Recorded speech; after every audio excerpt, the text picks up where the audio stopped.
Hi hello నమస్తే welcome to NTV. నేను మీ హారిక. మూవీస్లో ఎన్నో రకాల మూవీస్ చూస్తుంటాం. కామెడీ కానీ, రామ్ కామ్ కానీ, యాక్షన్ కానీ, ఎంటర్టైనర్స్ కానీ, ఫ్యామిలీ డ్రామా కానీ, సస్పెన్స్ థ్రిల్లర్స్ కానీ, కమర్షియల్ సినిమాలు కూడా. కానీ ఇవన్నిటికీ యూనిక్గా ఇవన్నీ ఎలిమెంట్స్ కలుపుకొని ఒక సరికొత్త కాన్సెప్ట్ తోటి ఒక మూవీ రాబోతుంది. అదే ఆరి. సో ఆ మూవీని ప్రొడ్యూస్ చేయడానికి ఫస్ట్ టైం మన తెలుగు ఇండస్ట్రీలో ఒక కొత్త ప్రొడ్యూసర్గా వస్తున్నారు ఆర్వి రెడ్డి గారు. వారితో మాట్లాడి మూవీ గురించి, ఆయన గురించి అన్ని విషయాలు అడిగి తెలుసుకుందాం. నమస్కారం అండి, ఎలా ఉన్నారు? వెరీ గుడ్ అండి.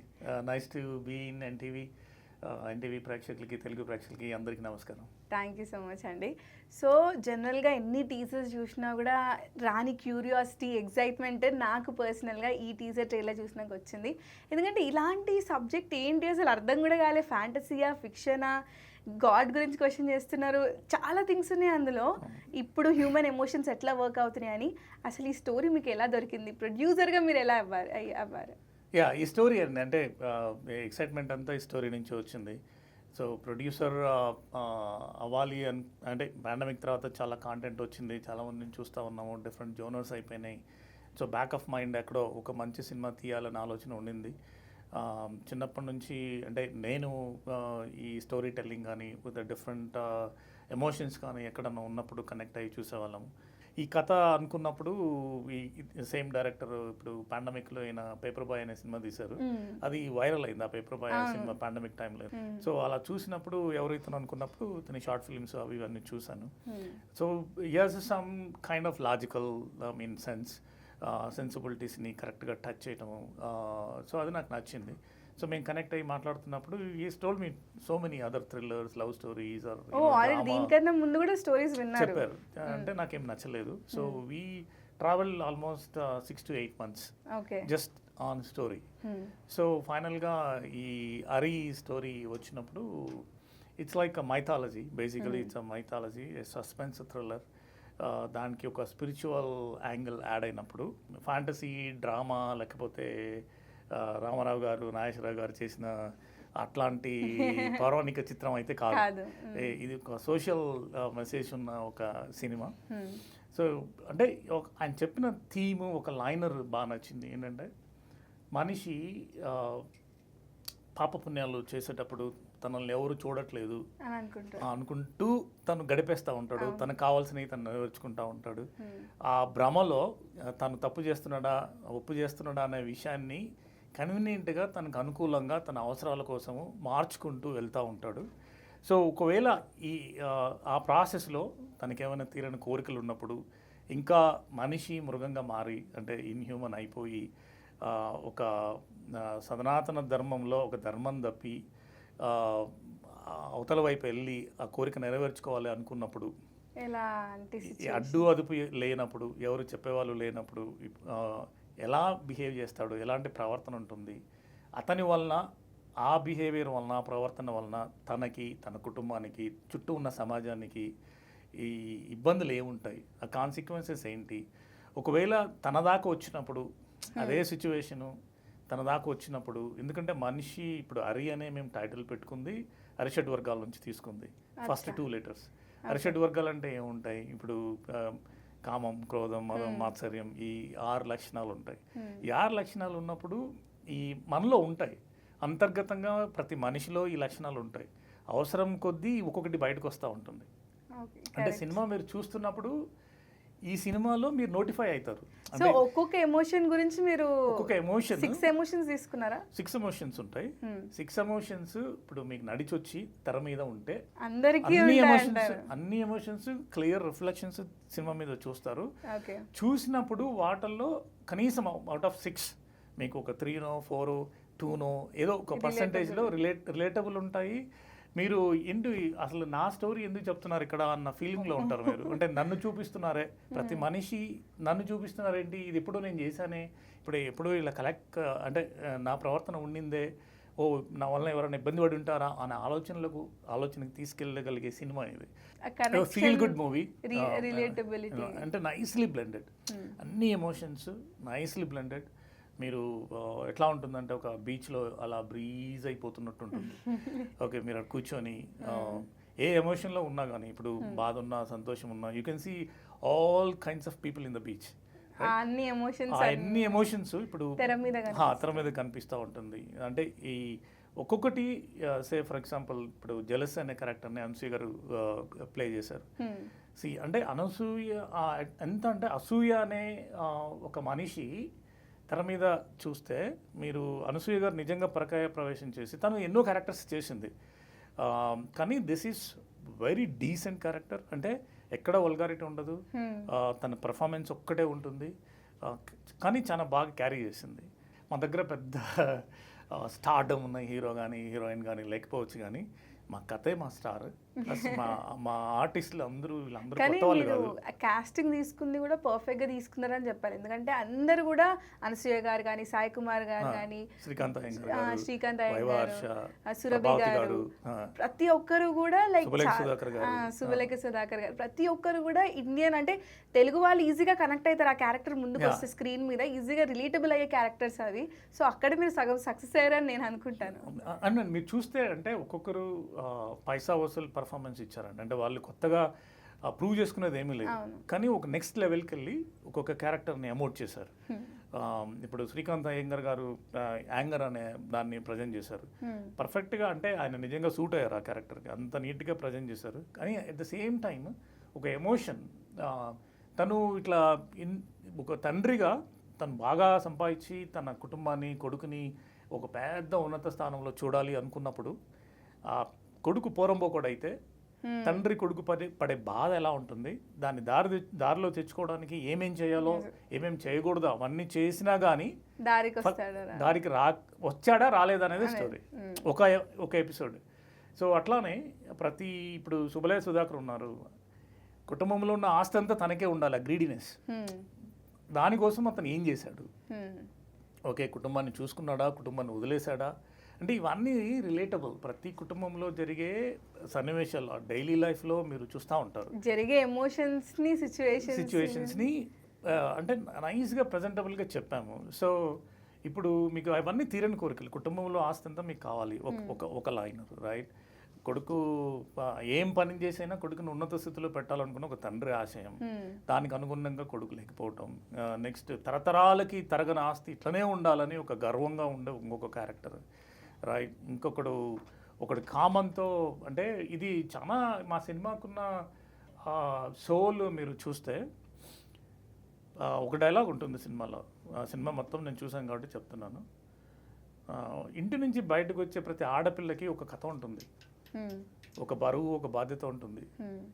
చూసే ప్రతి మగాడు అమ్మాయిని ఒక అవకాశంగా అనుకుంటాడు, కానీ తన వెనుకున్న కథ ఏంటో తెలియదు. ఓకే, సో అది రెస్పాన్సిబిలిటీగా మనం ఫీల్ అవ్వాలి అని ఒక మెసేజ్ ఓరియంటెడ్గా వైవహర్ష క్యారెక్టర్ ద్వారా చెప్పాము. వాళ్ళు కామ దృష్టితో చూసినప్పుడు అది తప్పు అని తెలిసి కూడా అది కంటిన్యూ చేస్తున్నప్పుడు అదొక వ్యసనంలాగా మారితే, ఒక బలమైన కోరిక అయితే ఎన్ని తప్పులు చేస్తారు ఆ ప్రాసెస్లో. ఇలాంటి టైంలో ఒక మెసెంజరో లేకపోతే ఒక అందరినీ చక్కదిద్దు ఒక మనిషి వచ్చి మీ కోరికలు నేను తీరుస్తాను ఆయన గాడ్ అని, గాడ్ అని పెట్టుకోలేదు అంటే ఇది ఒక ఇన్స్పిరేషన్. ఇప్పుడు మనకు వేదాల నుంచి కావచ్చు, లేకపోతే మన గ్రంథాల నుంచి కావచ్చు, మహాభారతం లేకపోతే భాగవతం, రామాయణం, వీటన్నిటిల్లో మనకంటూ ఒక ధర్మం గురించి చెప్పే ఒక సారాంశం ఉంది. ప్రతిదీ ధర్మం మీద నడిచినవి. అంటే మనం అదే ఇక్కడ ఈ జనరేషన్కి అంత టైం లేదు. మన గ్రంథాలు ఏంటి, మనకి ఏం చెప్పారు, ఏం చేశారు. ఇది రిలీజియస్ మూవీ కాదు, మేము ఎక్కడ హిందుత్వం కానీ అది కానీ టచ్ చేయట్లేదు. ధర్మము అధర్మం మధ్యలో మనిషి ఉనికి, మనిషి ప్రవర్తన, మనిషి బతుకు, మనిషి పోరాటం, అవన్నీ ఆ పోరాటం కావచ్చు, ఆరాటాలు కూడా కావచ్చు, ఇవన్నీ ఎలా ఉన్నాయి, ఎలా వీటి మధ్యలో ఈ సంఘర్షణలో ధర్మం ఎంతవరకు నిలబడింది, ధర్మాన్ని అసలు ధర్మం ఉంది అని అసలు అనుకుంటున్నారా లేదా అనే ప్రాసెస్లో ఒక ధర్మాన్ని ఎస్టాబ్లిష్ చేయడానికి వీళ్ళ రూల్స్ అన్ని బ్రేక్ చేసి, ఇప్పుడు నేను మీ రూల్స్ బ్రేక్ చేయడం అంటే మీకు చెప్పకూడదు చెప్పి మీ కోరిక తీరాలంటే మీరు ఇది చేస్తే ఇది అలా ఒక ధర్మాన్ని నిలబెట్టడానికి సొసైటీలో ఉన్న నామ్స్ని బ్రేక్ చేసి మీకు ఒక యాక్టివిటీ ఇచ్చి, అంటే మిమ్మల్ని ఒక రియలైజేషన్ దారిలో తీసుకెళ్లాలనే ఒక సంకల్పంతో ఒక లీల. అంటే దేవుడు ఇప్పుడు మనం ఇప్పుడే ముందు చెప్పా బిగినింగ్లో, మనిషి పాపపుణ్యాలను ఎవరు చూడట్లేదు, నేను చేసే తప్పులు ఎవరికి తెలియదు, అనే ఒక భ్రమలో చేస్తూ పోతా ఉన్నప్పుడు ఈ పంచభూతాలు అనేవి ఉన్నాయి చూడండి. ఈ పంచభూతాలు ఇప్పుడు సూర్యుడు కావచ్చు, చంద్రుడు కావచ్చు, లేకపోతే భూమి, గాలి, ఆకాశం, నిప్పు, నీరు, ఇవన్నీ సాక్ష్యాలే. ఇప్పుడు కర్మ అనేది ఎట్లా మోస్తారు, ఎందుకు మోస్తారు? పిల్లి కూడా పాలు తాగేటప్పుడు నన్ను ఎవరు చూడట్లేదు అనుకుంటుంది, రైట్? మనిషి కూడా అదే తరహాలో ఉంటాడు. సో ఈ క్రమంలో ఈ కర్మని ఎట్లా మీకు ఆపాదిస్తాడు దేవుడు అనే మనిషి? మీరు చేసే పనులను బట్టి శిక్షిస్తాడు, లేకపోతే కర్మ వస్తుంది అనుకున్నప్పుడు ఎలా వస్తుంది? ఇవి పంచభూతాలే మీకు సాక్ష్యాలు. మనం చేసే పనులు, మన నీడ, మన చుట్టూ ఉన్న ప్రపంచం వాచ్ చేస్తూనే ఉంటుంది. సో ఆ లీలని దాన్ని మేము ఒక ఇన్స్పిరేషనల్గా తీసుకునే ఆ భావన నిజంగా అంటే ఇది ఒక దేవుడికి సంబంధించిన సినిమా కాదు. ఒక భావనని మనిషిలోకి చొప్పిస్తే, ఆ రియలైజేషన్ని తీసుకొస్తే తన ప్రవర్తన ఎలా ఉంటుంది.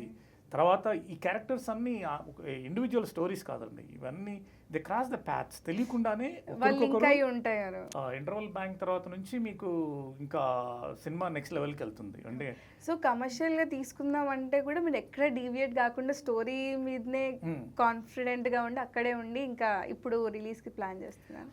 సేమ్ అండి. ఇప్పుడు the way we made this movie, ఇప్పుడు మన వెన్నుపూసకి ఎట్లా స్ట్రైట్గా పెట్టుకొని మిగతా అలంకరణలు మనం చేసుకున్నాము. సో ఈ యూత్ఫుల్నెస్ కానీ, ఎందుకంటే ఇప్పుడు అన్ని వర్గాల ప్రేక్షకులు ఈ సినిమాని చూడాలనేది మా ఆలోచన. సో అంటే ఈ స్టోరీస్ అంటే లైక్ ఈ స్టోరీ ముందు మీరు అనసూయ గారికి, సాయి కుమార్ వీళ్ళకి నెరేట్ చేశారా, ఇంకెవరికన్నా ముందు? ఎవరికి చేయలేదండి. మేము డైరెక్ట్ ఎవరైతే మాకు ఈ క్యారెక్టర్స్ చేయగలుగుతారు, ఎవరైతే ఆర్ట్ ఉంటారో అనుకున్నామో డైరెక్ట్ వాళ్ళని అప్రోచ్ అయ్యాము. ఫార్చునేట్లీ వాళ్ళంతా యాక్సెప్ట్ చేశారు. యాక్సెప్ట్ చేసినాక మేము దీన్ని కంటిన్యూ చేసాం. మేము ఇప్పుడు సాయి కుమార్ అనుకొని వేరే వాళ్ళ దగ్గరికి వెళ్ళలేదు, అనసూయ గారిని అనుకొని వేరే వాళ్ళ దగ్గరికి వెళ్ళలేదు. సో ఈ క్యారెక్టర్స్ అయితే వీళ్ళు చేయగలరు, ఓకే మేము ఒక చిన్న బడ్జెట్ సినిమా లాగా తీయాలనుకున్నాము.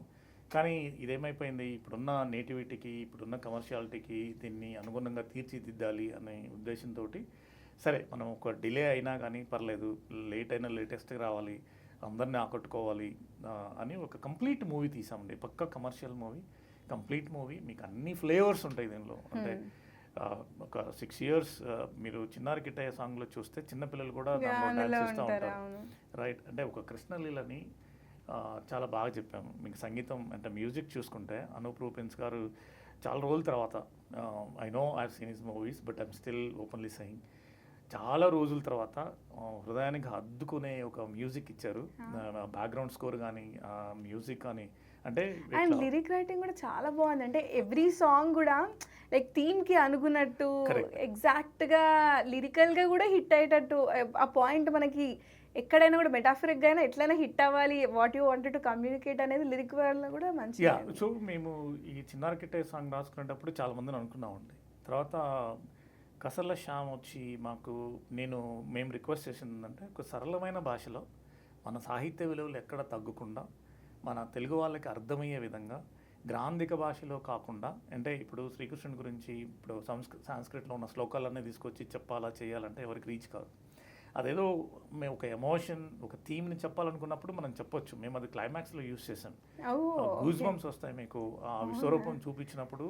వెనక సాంస్క్రిట్ కృష్ణుని గురించి వస్తూ ఉన్నప్పుడు అందరికీ ఒక వైబ్రేషన్ అనేది థియేటర్లో కలుగుతుంది, అది నా నమ్మకం. సో ఈ చిన్నారి కిట్టయ్య కూడా మీరు మ్యూజిక్ చూస్తే చాలా, అంటే ఆయన ఒక్కసారి ఎక్కడో దాచుకున్నదంతా కుండపోత పోసినట్టు కుమ్మరిచ్చినట్టు ఉంటుంది. చాలా హ్యాపీగా వెళ్తుంది సాంగ్. మంగ్లీ గారు అయితే దానికి ప్రాణం పెట్టి పాడారు, తను యాక్ట్ చేశారు మంగ్లీ గారు కూడా ఆ సాంగ్లో.